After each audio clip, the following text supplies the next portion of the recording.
Good evening. I'm Curtis McKittrick, and tonight I'll be talking a little bit about what a 60-40 split is and what it means for you as an investor. So, I have a fair amount of clients that come to me and they say, well, my portfolio is in a 60-40 split, so I'm good. And I wanted to take some time to address this because oftentimes when I hear people say that, they've been told that by whoever put them in that portfolio to begin with. And I want to make sure that people who are in that position fully understand what the potential investment implications of a 60-40 split are. Uh, so real quick, just to explain, the on the surface technical parts of that. What this means is that generally 60% of the portfolio is in stock and 40% is in bonds. For some clients, it means that 60% is in bonds, 40% is in stock, and that gets flip-flop for various reasons we'll get more into later. But when your portfolio is in a 60-40 split, it means it's split in some proportion between stocks and bonds. And generally, when someone puts you in that, it's called an asset allocation. When your portfolio is allocated that way, it's done with the intent to minimize risk. So when someone tells you, your portfolio is in a 60-40 split, it's usually implied, if not expressed, that, well, it's in that 60-40 split because that is the way that you should manage your risk, which is not necessarily true in all cases. And I'll explain why here. So this is a bit tough to understand without getting a little bit into the weeds of how the markets work. But I hope that we have fun getting through this together. So let's start at the top here. So we look at that, it's usually the 40 is bonds, all right? So if we look at the bond market, the fundamental nature of the bond market is that the lower interest rates get, the higher that bond prices will be. The reason for this is, let's say right now interest rates are about 1.2% on a 10-year treasury note. And that's a real number from the last time I checked here in August 2021. If you have a bond it's being traded in the market, so someone's offering to sell you a bond that was issued, say, 10, 15 years ago when interest rates were more than that, I don't know, 4 or 5%, you'll be willing to pay a premium for that bond. So that bond has a face value of $1,000. Most investors will pay more than $1,000 to get that bond because it offers a bigger coupon payment and interest payment than you'll get from any bonds that are issued now.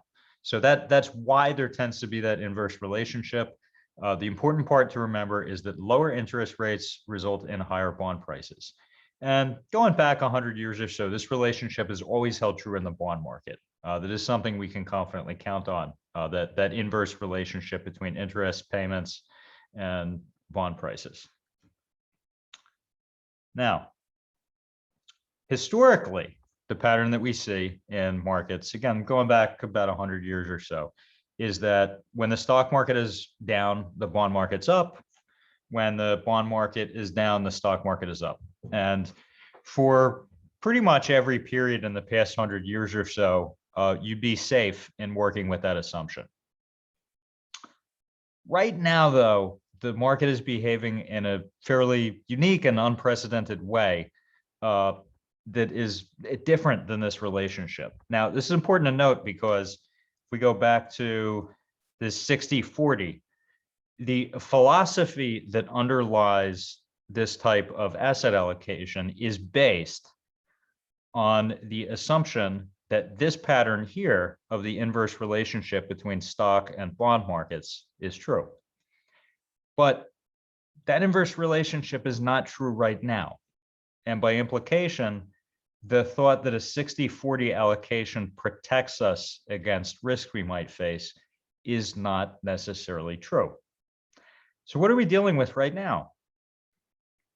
So if we go to this bond slide here, all right, lower interest rates result in higher bond prices. And the seesaw analogy is very good for understanding this. Interest rates are at a historic low. Again, about 1.2% or thereabouts on a 10-year treasury note.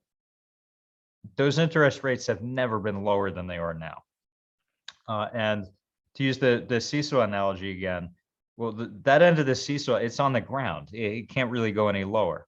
And even to the extent that it can, because you can't have zero interest rates in theory. Even if that does go a little lower, it won't be by much. So what that means for the other end of the seesaw is those bond prices, there's virtually zero chance that they'll ever go up, but there's substantial room for them to go down. So if we compare this to the strategy people have when they generally hold an asset, the stocks, for example, or real estate, you buy it and you hope that the price goes up. And you may have reasons other than hope for thinking that the price will go up. It doesn't really matter here. But the idea is that you buy something at a low price, sell it at a high price. Well, you can't do that with bonds right now because the price won't go up, but it can go down. That is a substantial risk for us. So I think to me, this is a good way to think about it. It's as if the seesaw, it doesn't really behave like a seesaw anymore. It's almost like it's bent in the middle where both ends are high. And again, the strategies that we use to manage our risk when the market is behaving as expected don't really apply when the market is not behaving as expected, which is the case right now. So if we have this, I don't know if we want to call it a seesaw anymore, but we have this seesaw that's broken. It's bent up in the middle. I guess to go a little further with the analogy, we could imagine that that fulcrum, the midpoint of the seesaw, is structurally weakened in some way. Well, if it can flex this way, then it can also snap and go that way. And that's the risk that we feel is a substantial presence with the market conditions we're seeing right now. So let's look at these 60-40 allocations and how that pans out. We'll take a little bit of a step back here. So just to explain more about how the 60-40 rule has been historically implemented with the assumption that we have that seesaw relationship between the stock and the bond market and between interest rates and bond prices.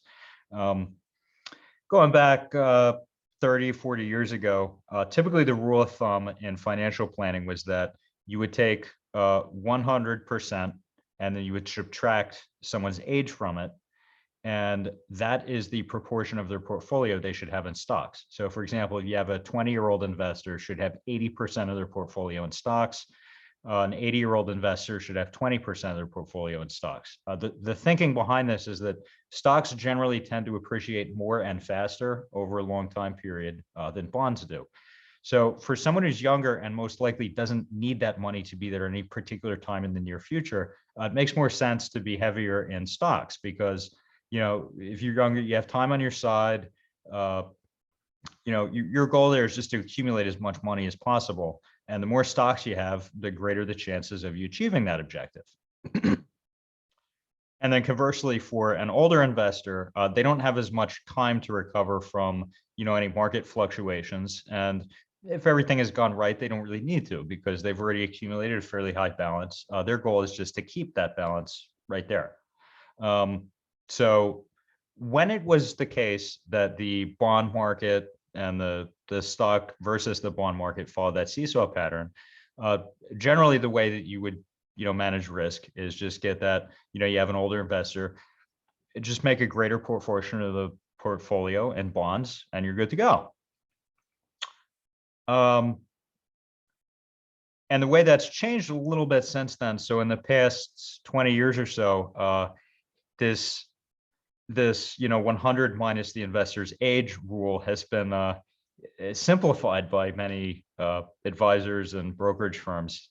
And it's tough to imagine simplifying something as simple as 100 minus their age, but they've gone and done that.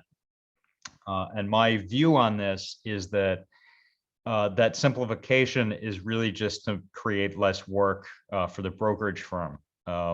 And that's one reason that this 60-40 allocation is one that's so common in kind of cookie cutter retirement plans that I, as an advisor, try to help clients improve upon a little bit. So many times the clients who come to me, they're in a very cookie cutter situation and they know that, and that's why they've come to me, is to improve on that. So what I tend to see a lot is people will be in this 60-40 allocation. And what a lot of the brokerage houses do is they set some arbitrary age at which you're either a younger investor or an older investor. They might pick 55 is actually pretty common, cutoff point there. And what they'll do is when you're under that cutoff, they'll have you 60% in stock, 40% in bonds. And once you're over it, they just flip-flop that. So you're 60% in bonds, 40% in stock. They come up with a lot of fancy ways to explain this. A lot of times they call it a strategic asset allocation. I was looking at a client's statement recently from, she was dealing with a very large brokerage house, cookie cutter kind of thing. And they had this whole 2-page glossy document that showed, these pie charts, just like you see on my screen right now. And it just showed one with 60% stock, 40% bonds, and another with 60% bonds and 40% stock. And they went on for 2 pages talking about, all the science behind this and the theory behind it and the expertise and credentials of the people who came up with this allocation for her. When in reality, all it is you take a cookie cutter that's divided into thirds and you flip it upside down. There's not a lot of science to it. And any logic that there is behind that type of risk management does not adequately address the risks that I feel we face in today's unique market conditions. So what this can mean for us as well is if we are in what are called target date funds, we can also face this unique risk that we face right now of the seesaw, if you will, snapping in the middle. So I just wanted to show you, these are 2 brief snapshots of just a list of what are called target date funds that are offered by big wirehouses or asset managers, as the case may be. I have all the specific information grayed out, but I'm sure we're all used to seeing these lists of different target date funds you can buy. And I would say most of the clients who come to me, when I look at the retirement plans, they really just have all the money stuffed into these target date funds. Now, in defense of target date funds, they're very well thought out idea, in my opinion. And there's very good reasons that brokerage houses have kind of defaulted to target date funds as kind of the investment we put everyone in, unless we have some specific reason not to. If you're not familiar with target date funds, the idea behind them is very simple. Let's go back to the pie chart here. So this pie chart on the left, if you can imagine, if that, see where this 1/3 divide is between the green and the blue, the stocks and the bonds. If you imagine if we were able to grab that and move it, so we'd have like a slider that controls the proportion of stocks and bonds. Well, a target date fund, what it simply is that this starts out, let's say we pick a date, we intend to retire in 2060. So roughly 39 years from today, or in 2070.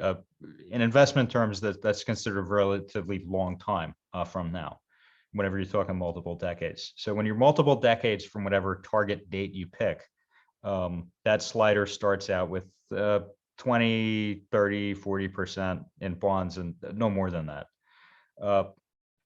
And you can pick, like you see in this list, you can pick different target dates. So what that year is, the idea is that if you intended to retire in that year, then this fund is managed for you.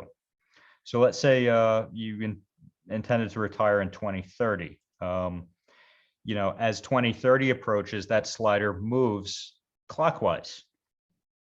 So as you approach the target date, relatively less stock and relatively more bonds are in your portfolio. And again, in normal market conditions, I think this is a very well thought out idea. It makes it very easy and simple for investors and for the asset managers who are managing their accounts. So there's just less that can go wrong. And again, in normal market conditions, it's a fantastic thing that these funds are available. You put your money in, as the date approaches, the portfolio is automatically adjusted into more bonds to reduce your risk, make it so that that portfolio value is more stable. As you approach retirement, you take the money out, life is good. What the unique risk is right now is that for a very long time, probably about 15 years right now, which again is for a lot of people now is about it's almost half a career. So for half of the time that many people have been in the market, and for a lot of people for the entirety of time that they've been in the market, or at least a majority of it, it's always been true that target date funds are a great idea. And what I mean by this is we've gotten very used to this idea and almost complacent, I feel, in a lot of ways. So we have this idea that if I'm in a target date fund and it's either if I have a 60-40 split, or if I'm in a target date fund for whatever the target date is, and let's say it's close, so I'm mostly in bond, that I'm safe. I don't have anything to worry about. And again, this idea has been true for so long that we kind of accept it at face value without, thinking through the risks as fully as I think we should right now. So we're in these target date funds. It's complicated. We see this long list. We have things that we need to get done other than looking through every detail of this. We just kind of throw our money in there and leave it. Well, again, in my opinion, there are substantial risks to that. So I wanted to show you this real quick. This is a 5-year chart of an open-ended mutual fund that is mostly in bonds. So let's say we were in this 2030 fund. 2030 is, in investment terms, relatively soon. So if we were in that fund, we're mostly in bonds. So let's say someone that thinks I'm all in bonds, I'm good, nothing to worry about. It's not necessarily true that bonds don't have much volatility. And this chart shows that pretty well. So it is true that bonds and bond mutual funds have less volatility than the stock market, but they do have some volatility, and it can be substantial. So this dip that you see in the chart here, this is the so-called coronavirus crash back in late February, early March of 2020. And we see the range in this chart from about 370 up to about 490. So that crash there over the course of 4 to 6 weeks, the price of the security went from about $4.80 down to briefly touched 375.